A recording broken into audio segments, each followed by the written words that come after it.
আমাদের ক্ষুদ্র সম্প্রদায় হরে কৃষ্ণ সংঘের পক্ষ থেকে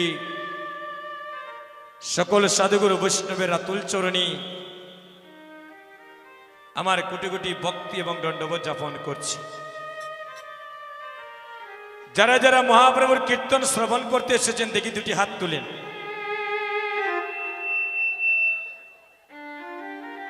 অর্ধেক হাত তুলিয়া তো ভগবানকে বুঝাইলে হইতো না, আসি আর নাই। প্রেমানন্দে হাতটা উপরে তুলেন। মাসি হাতটা তুলেন গো। আমি স্বর্গে যাইতাম না, আমার ইন্টারেস্টের জন্য আমি বলছি না, এটা আপনাদের ইন্টারেস্ট। শুরুটা যদি ভালো না হয় শেষটা ভালো হবে না। হাতটা তুলিন। এখনো যদি নাকে যদি খিচুড়ি সম্বাস লাগি যায়, বেড়া লাগি যাইব কীর্তন। যদি এখনই অবস্থা হয় দেখো এখানে, আর মন যদি যাই খিচুড়ি ডেকেতে তো সর্বনাশ ঘটি যাইব।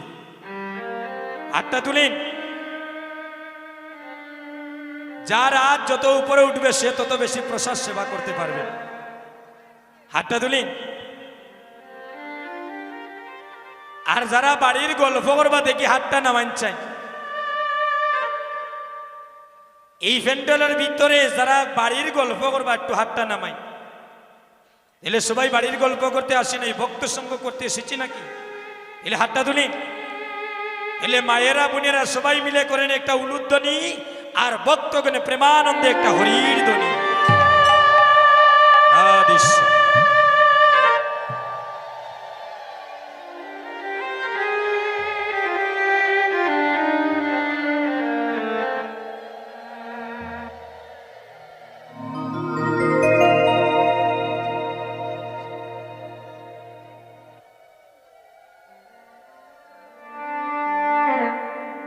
মায়েরা, আমি সর্বপ্রথম আপনাদের সবার চরণে দুটি কথা বিনম্র চিত্তে নিবেদন করব। আস্তে আস্তে দাদা কথা বলবেন না।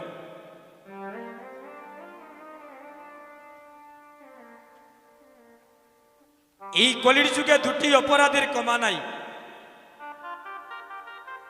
এই যুগটার নাম কি? এই যুগটার নাম কি গো? এই যুগটার নাম বলিজু, কলিজু। আচ্ছা, গান গাইতে গাইতে আর সাউন্ডের শব্দে আমরাও বালানাটা হলতা বুঝিও না। প্রত্যেকটা দিন কীর্তন মা, একটা দিন বিরাম নিয়ে আপনাদের আশীর্বাদ। এই কণ্ঠটা তো পিতলের তৈরি নয়, এখান থেকে নেমে সাধক যাইতে হবে রাত্রিবেলা কীর্তন। এই যে আমি কি কীর্তন করছি, আমাকে দিয়ে প্রভু কীর্তন করাচ্ছেন, আমাকে দিয়ে গৌর হরি কথা বলাচ্ছেন। আমি কি?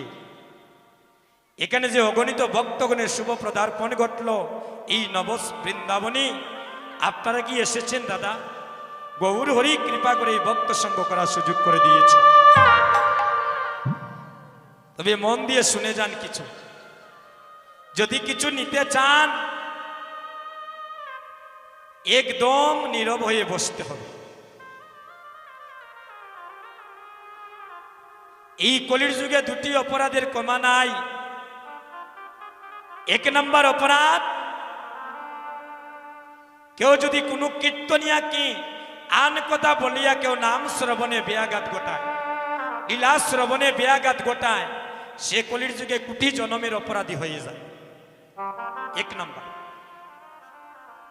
আর দুই নম্বর,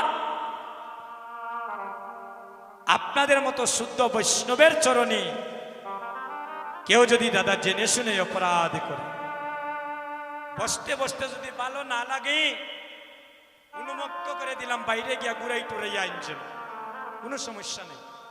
কেন যাচ্ছি, কেন এসে বসে উঠে যাচ্ছেন, এ কথা জীবনে কাউকে বলবো না। কিন্তু যতক্ষণ এই গণ্ডির ভিতরে আমরা থাকবো, আমাদের মনটা যেন গোবিন্দের চরণে থাকে। বসতে বসতে তো মাগো ভালো তো নাও লাগতে পারে, একটু ঘুরাই টুরাই আনজন, কোনো সমস্যা নেই। কিন্তু আসলে যতক্ষণ আমরা থাকবো আমাদের মনটা যেন দাদা গোবিন্দ চরণে থাকে। এটাই আপনাদের রাতুল চরণে আমি নিবেদন করে আবার সবাই দুটি হাত তুলে গোবিন্দের চরণে আত্মনিবেদিত হয়ে আমরা লীলায় পদার্পণ করব। সবাই দুটি হাত তুলে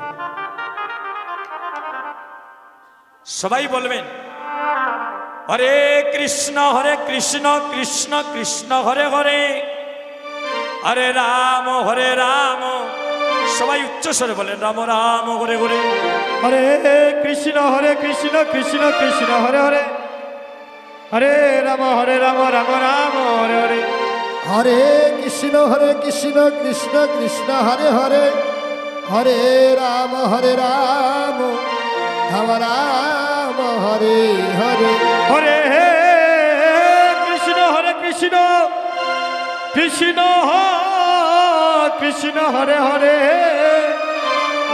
হরে রাম রাম রাম হরে হরে।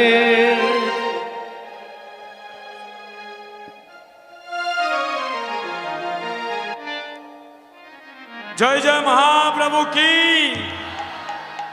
মায়েরা জয় কন্যা বয় কই আরো জুড়ে গোয়া লাগ, জয় জয় মহাপ্রভু কি আরো জুড়ে গোয়া লাগ হইছে। গতকালকে আমরা মহাপ্রভুর বাড়ির পাশে কীর্তনে ছিলাম ঢাকা দক্ষিণ, যেন ভূমিকম্পের সৃষ্টি হয়েছিল। আপনারা তো গৌর দেশের মানুষ নাকি? এই গৌর দেশের মানুষ এত আসতে দিলে ধনী হবে? পারমার্থিক জগতের ধনী হতে হলে গৌরধনের ধনী করতেই হবে। জয় জয় মহাপ্রভু কি, জয় জয় মহাপ্রভু কি, জয় জয় মহাপ্রভু কি। মায়েরা একটু গণ হইয়া বসেন, ওই দেখেন মায়েরা দাঁড়ায়। আমরা জাগা হয়ে গেছে ছোট গো, ওইদিকে একটু সরলে মনে হয় মা ভালো হবে, একটু সরই নিয়ে দিকে। কেউ কথা বলবেন না, নাড়াচাড়া গিয়া যেন আবার বিপদ না আনি। হরিবল সুধীজন, আমরা বর্তমানে যে যুগে বসবাস করতেছি দাদা, ওই যুগটার নাম হলো কলিযুগ। কলি অর্থ হচ্ছে ফুল ফুটার আগে জ্বরে যায়। এই কলির যুগে দেখবেন বড় ভাইয়ের আগে ছোট ভাই মারা যায়। এই কলির যুগে দেখবেন পিতার আগে পুত্র মারা যায়। এই কলির যুগে দেখবেন মায়ের আগে মেয়ে মারা যায়। এই কলির যুগে দেখবেন স্বামীর আগে আবার স্ত্রীও মারা যায়। যেদিন ভগবানের ডাক আসবে, আপনি London, Canada, France, Sweden, Italy, Germany, Moulvibazar, Sreemangal, Nabiganj, Habiganj, রনে বনে যেখানেই থাকেন, যেদিন ভগবানের ডাক আসবে,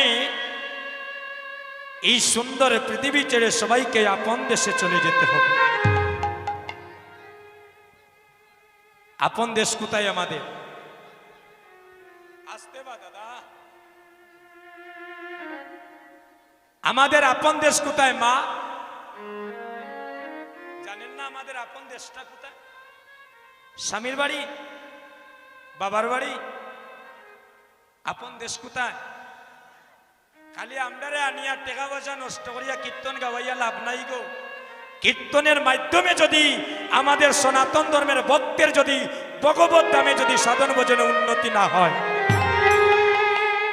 আমরা পকেট খালি গরম করিয়া দিয়া লাভ নাই বা দাদা। যেটা কীর্তন শব্দের অর্থ কি? ভগবানের কথাগুলা ভক্তের হৃদয় মন্দিরে টাটকা মেরে পৌঁছে দেবেন। যে কথা শুনিলে একটা সন্তানের জন্য গোবিন্দের চরণে তার ভক্তি জাগ্রত হয়। যে কথা শ্রবণই করিলে একটা ভাইয়ের জন্য মাতা পিতার চরণে তার প্রেম ভক্তির উদয় হয়। গুরুজনকে শ্রদ্ধা করে সম্মান করে অচৈতন্য দেবতা যেন চৈতন্য পথে ব্রতী করার নামই হচ্ছে কীর্তন।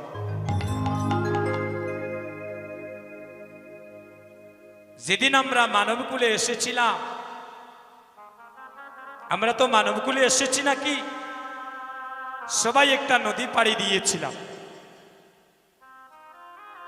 ওই নদীটার নাম কি মা?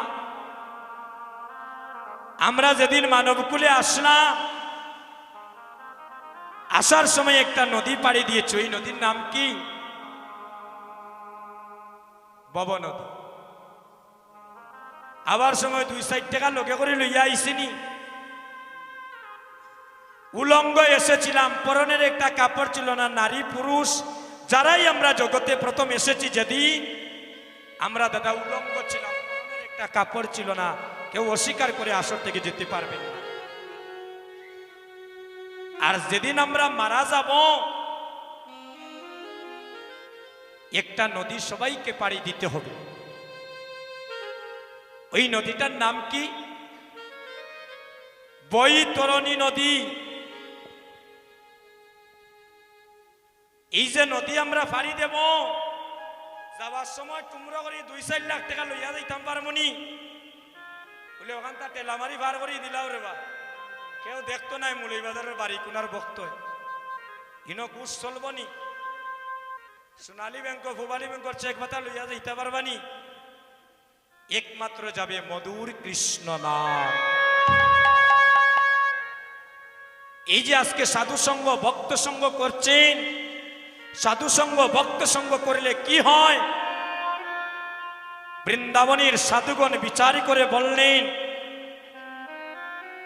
পরশমণির পরশ পাইয়া যদি লুয়া পরশমণি হইতে পারে, তাহলে সাধুগুরু বৈষ্ণবের পরশে এই নববৃন্দাবনী অভক্ত ভক্তে রূপান্তরিত হয়ে যেতে পারে।